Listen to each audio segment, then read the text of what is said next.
अशाच ताज्या व महत्त्वाच्या घडामोडी जाणून घेण्यासाठी आमच्या नाशिक प्लस न्यूज चॅनलला सबस्क्राईब करा व बेल आयकॉनला क्लिक करा। मालेगाव सटाणा नाका येथून उद्या अयोध्यावारी जाणाऱ्या भाविकांची बैठक संपन्न। या बैठकीला पदाधिकारी तसेच एकता मंडळ सदस्य व असंख्य कार्यकर्ते उपस्थित होते। भाजप गटनेता सुनील गायकवाड यांनी सर्व रामभक्तांना मार्गदर्शन केले। अनेक सूचना देऊन भाविकांना सकाळी 7 वाजता उपस्थित राहण्याचे आवाहन केले। तसेच भाविकांनी काही अडचण असल्यास त्यासाठी संपर्क करण्यासाठी संपर्क क्रमांक आहे 90 28 76 21 00। नितीन बोरसे।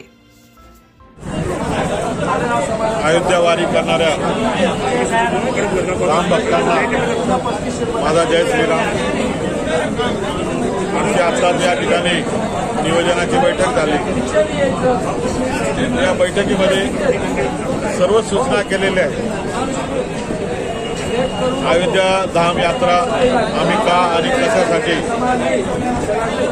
तिथं नियोजन केलं हे या ठिकाणी विस्तृतपणे या ठिकाणी मांडलेलं आहे। आम्ही फक्त एकता मंडळाचे कार्यकर्ते यात्रा करणार होतो, परंतु माता भगिनींचे आशीर्वाद, ज्येष्ठांचे आशीर्वाद आमच्यावर चालायला पाहिजे म्हणून आम्ही त्यांना ज्याला म्हणतो की आत्मक शुल्कमध्ये आम्ही त्यांना या ठिकाणी ही यात्रा करून आणतोय।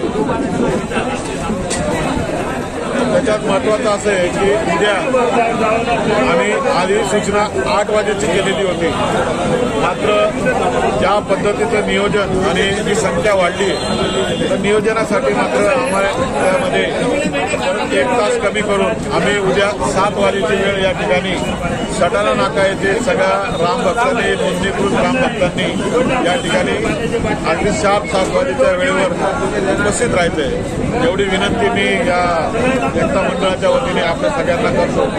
आणि जे काही आपले बाकीचे नागरिक जे येऊ शकत नाही, मुलांच्या 21 तारखेपासून परीक्षा आहे, बऱ्याच जणांना इतर कामं असल्यामुळे अनेक जणांचा या ठिकाणी हिरमोड झाला। त्यांनी किमान आम्हाला या ठिकाणी शुभेच्छा देण्यासाठी आपापल्या भागामध्ये म्हणा किंवा सटाणा नाक्यावर या ठिकाणी मोठ्या संख्येने उपस्थित राहावं, एवढं आवाहन मी या निमित्ताने करेन। जय हिंद, जय महाराष्ट्र, जय श्रीराम।